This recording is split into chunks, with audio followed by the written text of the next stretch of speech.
Mantra Suci Ki Ageng Tunggul Ulung. Konon menurut Babat Kediri, dahulu kala Raja Jayabaya memerintah di kerajaan Kediri. Dia mempunyai dua abdi terpercaya. Yang satu bernama Gidaha, dan yang lainnya bernama Gidaha. Gidaha dijadikan patin yang setia dengan nama buta, Locayat. Kitaka dijadikan senopati perang unggulan dengan nama Tunggul Wulung.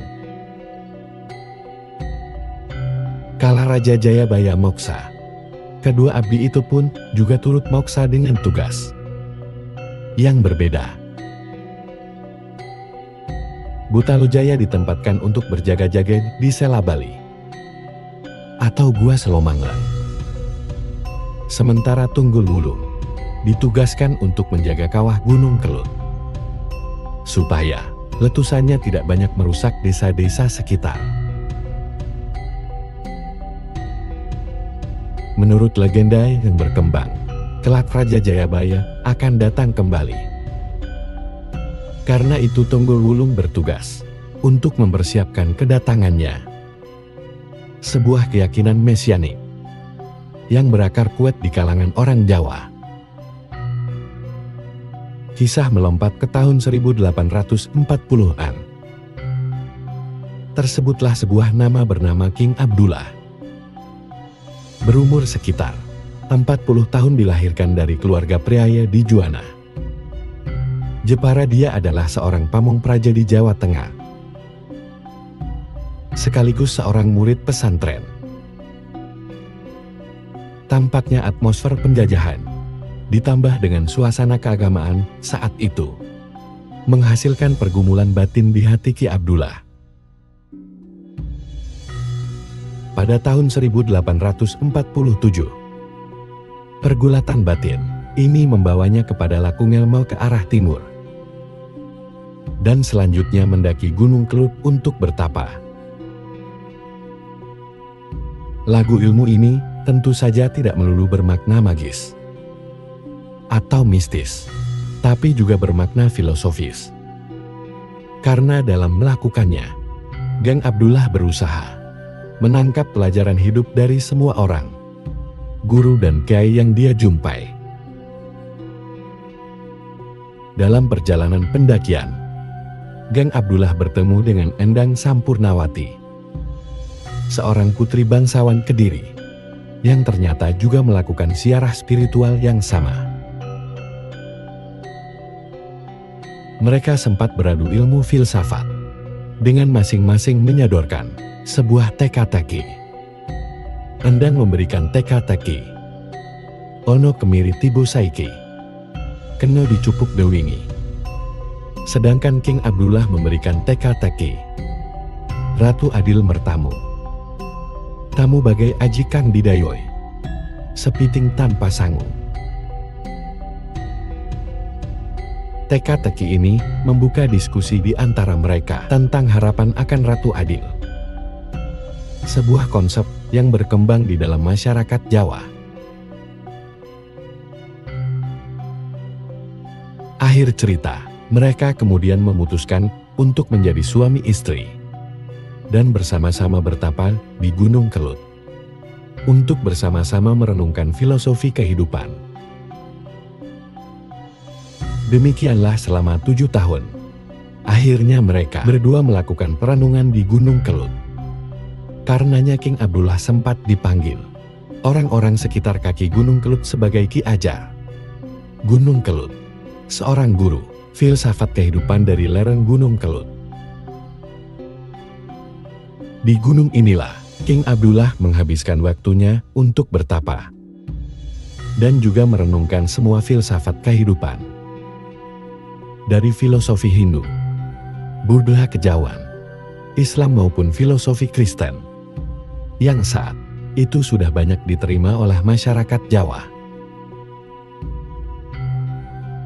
Dari renungannya tersebut, lahirlah karya Sera Darmo Gandul, sebuah karya ilmiah khas Jawa, berisi analisis tajam mengenai sejarah Jawa, dan kepercayaan-kepercayaan yang tumbuh dalam masyarakat Jawa. Konon pada tahun 1847, King Abdullah menerima sebuah wangsit berupa tulisan 10 perintah Tuhan kepada Musa, yang tanpa disadarinya telah muncul di bawah tikar semedinya, memparalelkan dirinya sebagai Tunggul Wulung yang diutus untuk mempersiapkan kedatangan Raja Jayabaya. Sejak itu King Abdullah menemukan keyakinan bahwa dia juga diutus oleh Gusti untuk menyebarkan lelaki hidup baru di kalangan masyarakat Jawa. Sejak itulah King Abdullah berganti nama menjadi Ki Tunggul Wulung. Pada tahun 1851, Gunung Kelut meletus dengan hebatnya, memuntahkan lahar dan lava yang mampu merusak desa-desa di bawahnya. Bagaimana dengan Ki Tunggul Wulung? Sebelum meletus, dia sudah mendapatkan wangsit baru dari Tuhan untuk segera turun gunung, supaya bisa menjelaskan iman barunya itu kepada orang-orang Jawa yang dia temui. Lalu pergi ke Mojowarno, sebuah desa dengan penduduk mayoritas Kristen Jawa saat itu. Demikianlah Ki Tunggul Wulung memulai perjalanan siarnya di desa-desa, sehingga mulai terbentuk kelompok-kelompok kecil Kristen di daerah Kepanjen dan Penanggungan dekat Malang. Kemudian dia menuju Mojowarno untuk bertemu dengan Pendeta Jelesma, dan kemudian dibaptiskan dengan nama baptisan Ki Ibrahim Tunggul Wulung. Dia mendapatkan sebuah kitab suci berbahasa Jawa, terjemahan Dr. Bruckner dari Jelesma. Menariknya, Ki Tunggul Wulung kemudian kembali ke Jawa Tengah untuk menjadi seorang mubalik Kristen Jawa. Dia berhasil mewujudkan rasa nasionalisme dengan membentuk perkumpulan Kristen Jawa yang terpisah dengan Kristen Londo. Dia dengan bangganya menunjukkan bahwa seorang Kristen Jawa itu sama martabatnya dengan seorang Kristen Belanda. Karena itu dia selalu berdiri ketika harus berbicara dengan orang-orang Belanda. Semua kisah di atas berawal dari pergumulan batinnya saat dia bertapa di atas Gunung Kelut. Satu lagi contoh konkret bahwa gunung berapi memiliki makna khusus di kalangan masyarakat Nusantara, terlebih di hati orang Jawa. Salah satu kontroversi dalam ajaran Ki Tunggul Wulung adalah semacam mantra Kristen yang berbunyi anca-anca. Ali-ali si ali kebujangkitan, anak-anak kebo tunggul, si dengkul kapan kawin, di gorendang, anjang-anjang gubuk bolok, unin keranten ceplok. Meskipun dari kata-katanya bisa diterjemahkan, namun makna lebih mendalam dari rapal ini tetap sukar untuk ditebak. Untungnya rapal yang diajarkan Ki Tunggul Wulung ini sebenarnya juga tidak asing bagi masyarakat Jawa. Dengan sedikit perubahan pada beberapa kata, formula yang mirip rapal ini sebenarnya juga dijumpai dalam permainan anak-anak pada zaman itu, yang bunyinya anca-anca alis, si alis kebocangkitan anak-anak, KBUD undi si dengkul bambang tel, di gorendang, enceng-enceng dogo peluk, unien patung jarpluk, pulau sawah kulo tumung, geden salombang Bandung, sawah iro lagi opo. Permainan anak-anak yang berciri agraris ini baru menghilang di era tahun 1940-an, digantikan oleh permainan ular tangga yang mulai diperkenalkan pada zaman Jepang. Makna ganda rapal suci Ki Tunggul Wulung Harus dicatat. Ungkapan-ungkapan dalam rapal ini bukan asing bagi spiritualitas Jawa. Karena itu, dapat kita simpulkan bahwa selain teks tersebut jelas bermuatan eksosisme, yaitu sebuah rapal pengusiran setan, tetapi juga pesan teologis Sang Kyai bisa dilacak. Sekalipun diakui bahwa itu tidak mudah. Bukti bahwa Rafal Ki Tunggul Wulung ini sebagian teks pengusiran setan antara lain dibuktikan dengan adanya nama Jangkitan dan Kebo Tunggul. Dalam karya Jawa dari masa akhir, Jangkitan adalah nama memedi atau demit, seperti yang disebut dalam Kekawin Sana. Jejingklek lawan Gandarwa Mangurek, Bawong Onoring Ayon, Jangkitan Human Sedulur Hiru Hilo, Rari Bajang Anggau. Jejengklet dan genderuwo mengurai rambut, bowong ada di depan. Jangkitan tak bergerak, diikuti ilu-ilu dan anak bajang melambai-lambaikan tangannya. Selanjutnya, istilah Kebo Tunggul juga muncul dalam Kidung Waraweda, sebuah tembang manggis yang konon dikubah oleh Kanjeng Sunan Kalijaga sebagai mantra tolak bala.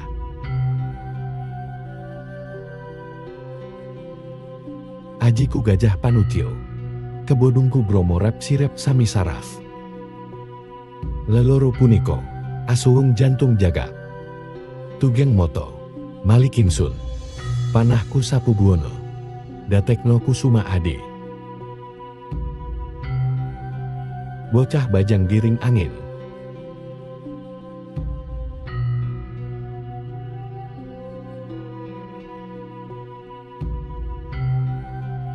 Empat baris kata di atas dijumpai dalam pagelaran wayang Purwa Jawa. Metafora bocah bajang atau anak kerdil yang menggiring angin dan menguras samudra ini dilantunkan sebagai jeneman atau tembang pada adegan goro-goro. Berbareng dengan munculnya sosok Ki Semar. Hal itu bukan suatu kebetulan, melainkan benar-benar mengekspresikan makna spiritual yang penting dan mendalam. Sosok Ki Semar juga menggambarkan loro-loro Neng Atunggil. Sejatinya ia adalah titisan Sang Hyang Ismaya, Dewa yang Nejawanta, kesempurnaan ilahi yang mendarah daging dalam kesutraan Nan Papa, hitam cebol, dan buruk rupa, namun menyimpan dua aspek yang paradoksal dan ambivalen. Kepalanya seperti laki-laki, tetapi dadanya seperti perempuan. Bibirnya bak senyum gembira, namun matanya basah bak sedih menangis. Rambutnya kunjung seperti bocah, namun memutih seperti orang tua. Jadi dalam sosok Ki Semar telah menyatu maskulinitas dan feminitas, tua dan belia, masa lalu dan masa depan, suka dan duka, bahkan surga di bumi, keperkasaan ilahi dalam kelemahan insani. Nah, apakah kebetulan kalau bocah bajang giring angin ini dilantunkan bersamaan dengan manggungnya sosok Semar? Tentu saja tidak. Tembung Semar iku samar. Kata Semar artinya samar. Inilah kedalaman spiritual yang hendak diwijangkannya. Sebab banyak yang menyebutnya dewa sekaligus manusia. Insani namun bercahaya ilahi. Dewa namun nyatanya sutra dan miskin bapa. Siapakah Gusti yang dipanggil Sang Kyai dalam doa ini? Tuh Yesus Sang Ratu Ning Gesang. Begitu Ki Ajak Gelut mengajarkan puji sembah dalam ibadah. Selanjutnya, sosok bocah bajang dapat dimaknai sebagai sifat kelemahan kodrati manusia yang sejak lahir ke dunia ini dalam keadaan sukarta. sekalipun diciptakan sebagai makhluk yang lemah. Namun manusia berusaha menggiring angin dan menguras air samudra. Bahwa manusia harus mengendalikan pikiran dan mengkondisikan perasaan hatinya. Sebaliknya, Kai Sang Hyang Ismaya adalah cermin kesempurnaan.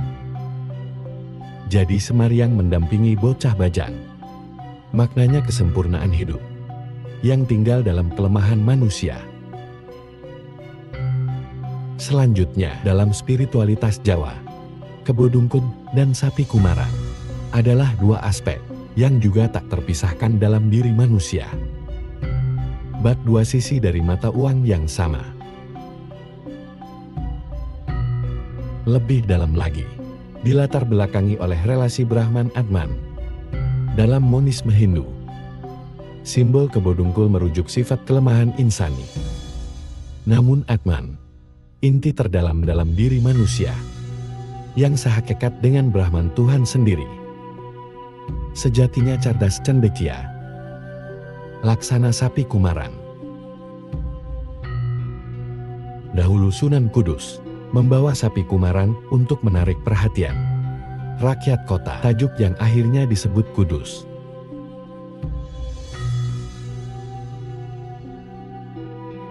Gunung di dekat kota itu dinamakan Moria, seperti Harha Moria, Jabal Al-Maria.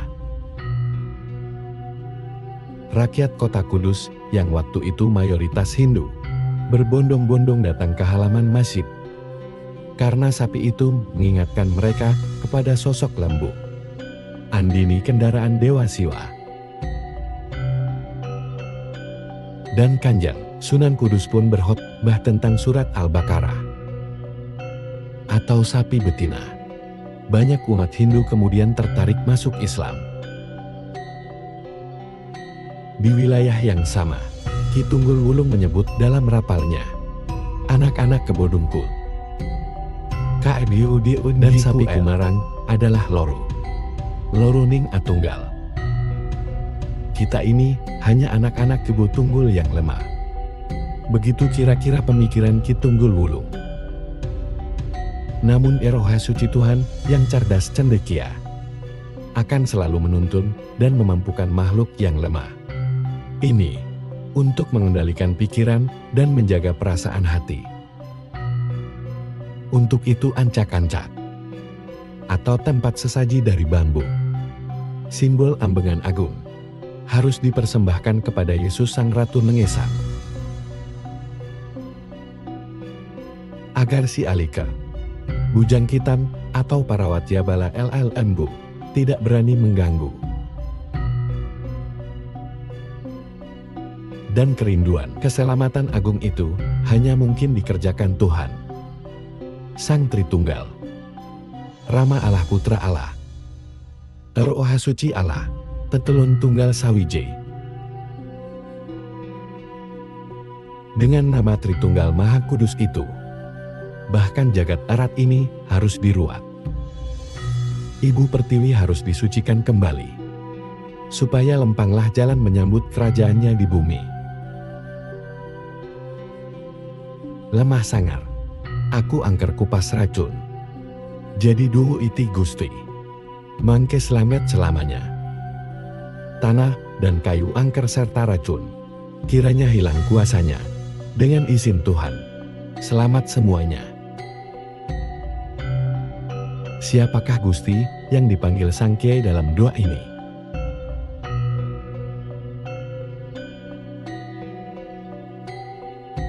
Sebelum menyalakan obor Injil di sekitar Gunung Moria, wilayah itu sebelumnya telah disahadatkan oleh Sunan Kudus dan Sunan Muria. Karena itu Ki Tunggul Wulung mengambil sisi lain dari spiritualitas Jawa yang mendamba harapan yang sama. Kalau dakwah Sunan Kudus menampilkan sapi kumaran, Tunggul Wulung bertitik tolak dari kehinaan insan, mengambil ibarat anak-anak Kebo Dungkul. Demikian apa yang dapat kami sampaikan. Semoga bermanfaat bagi Anda semua.